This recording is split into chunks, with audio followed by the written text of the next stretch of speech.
NH व bypass road से सटे थाना के मिली भगत से होती है अवैध वसूली का कारोबार। चालक के पैसे नहीं देने या फिर बकझक करने पर सीधा ठोक दिया जाता है या फिर दलालों की बातें नहीं मानने पर चालक को पुलिसिया रूप दिखाकर उसे बंद कर देने की धमकी देकर पैसे ऐंठते हैं या सीधा मौत के घाट उतार दिया जाता है। आजकल ये कारोबार खूब फलता फूलता नजर आ रहा है।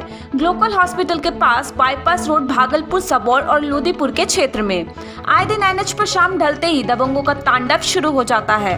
पुलिसिया गुंडागर्दी, पुलिसिया रॉब का नजारा देखना हो तो सीधे आइए एनएच या फिर बाईपास रोड पर। शाम ढलते ही एनएच पर वाहन चालकों से पुलिस की आड़ में दलालों के साथ पुलिसिया गुंडागर्दी शुरू हो जाती है। अवैध वसूली का कारोबार शुरू हो जाता है।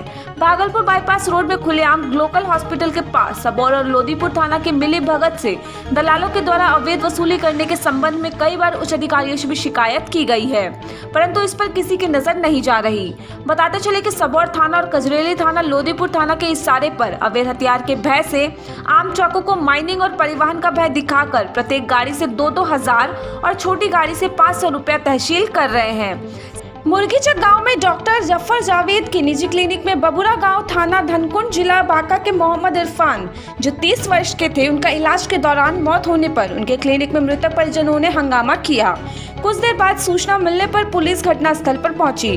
मृतक की पत्नी रूबी खातून ने बताया कि मेरे पति को पेट में मीठा मीठा दर्द रहता था। वो पैदल चलकर डॉक्टर जावेद जफर के क्लिनिक में लगभग 1 बजे आए। डॉक्टर ने देखकर कहा कि पेट में गैस फंस गया है और अल्ट्रासाउंड कर 4 इंजेक्शन लगा दिया गया। इंजेक्शन लगाने के बाद उनको नींद आ गई। उन्हें बहुत देर तक मैं उठाती रही, फिर भी वो नहीं जग रहे थे। तब मैं घबरा गई और डॉक्टर के पास गई। फिर भी डॉक्टर ने कहा देखता हूँ आखिर क्या हुआ है।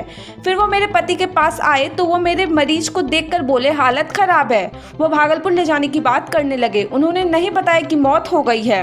मोहम्मद असद आलम ने बताया कि बिल्कुल स्वास्थ्य पैदल चल करके उनके क्लिनिक में उन्हें लाया गया था और डॉक्टर के इंजेक्शन देने के बाद उनकी मृत्यु हो गई।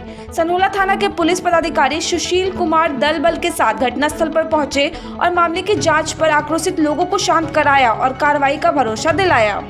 भागलपुर वासियों के लिए आने वाला समय में एक बड़ी खुशखबरी मिलने जा रही है। दरअसल भागलपुर वासियों की चिर प्रतीक्षित मांग यानी सिटी बस सर्विस की शुरुआत भागलपुर में जल्दी ही होने वाली है। यह बात बिहार राज्य पथ परिवहन निगम भागलपुर प्रमंडल के क्षेत्रीय प्रबंधक के रूप में पदभार ग्रहण करने के साथ क्षेत्रीय प्रबंधक पवन कुमार सांडिल्य ने बताया।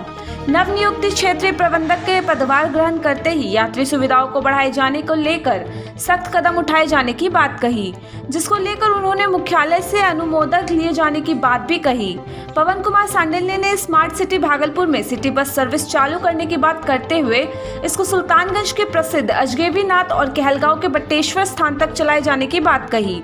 बिहार सरकार की ड्रीम प्रोजेक्ट कहे जाने वाली मुख्यमंत्री 7 निश्चय योजना जो हकीकत कुछ और है। मालूम हो कि जिले के मानसी प्रखंड के पूर्वी ठाटा पंचायत के वार्ड नंबर 5 में मुख्यमंत्री 7 निश्चय योजना से बनी थी सड़क। मालूम हो कि 3 साल में ही टूटकर सड़क बर्बाद हो गया है। पंचायत के वार्ड नंबर 5 में पूर्वी ठाटा के NH 31 से सुधीर यादव घर तक सड़क निर्माण कराया गया था, जो टूटकर बर्बाद हो गई है।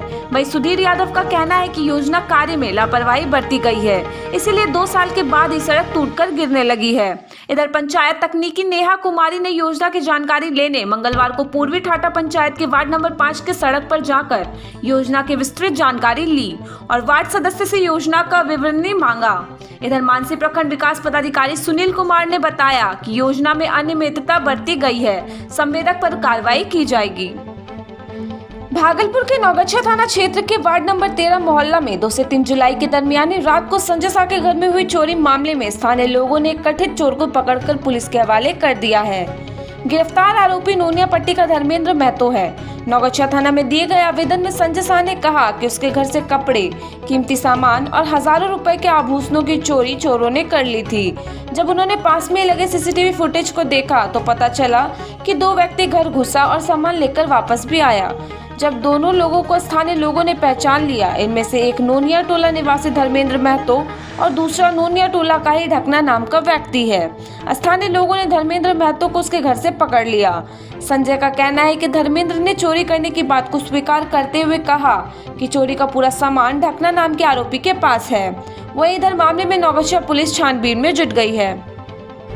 ताज़ा मामला भागलपुर एसएसपी ऑफिस का है, जहां मृतक कामिल की मां एसएसपी से गुहार लगाने आई और फफक फफक कर रोने लगी। उनकी आंखों के आंसू रुक नहीं रहे थे।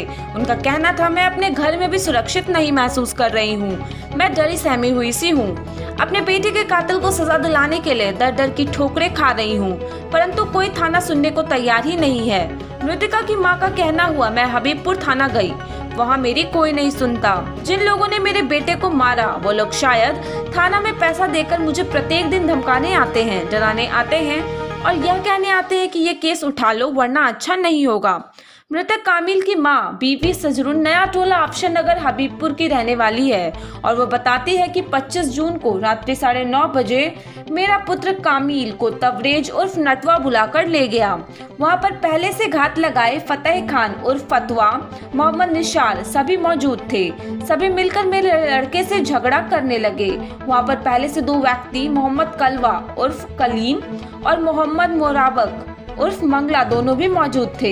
इन दोनों ने कहा कि आज इसको गोली मार दो, बचना नहीं चाहिए तथा तीनों व्यक्ति फतेह खान उर्फ फतवा, मोहम्मद निशार ने मेरे लड़के को गोली मार दिया तथा तबरेज ने भी मेरे लड़के को गोली चलाया, जो उसे लगा है और उसकी मृत्यु घटनास्थल पर ही हो गई।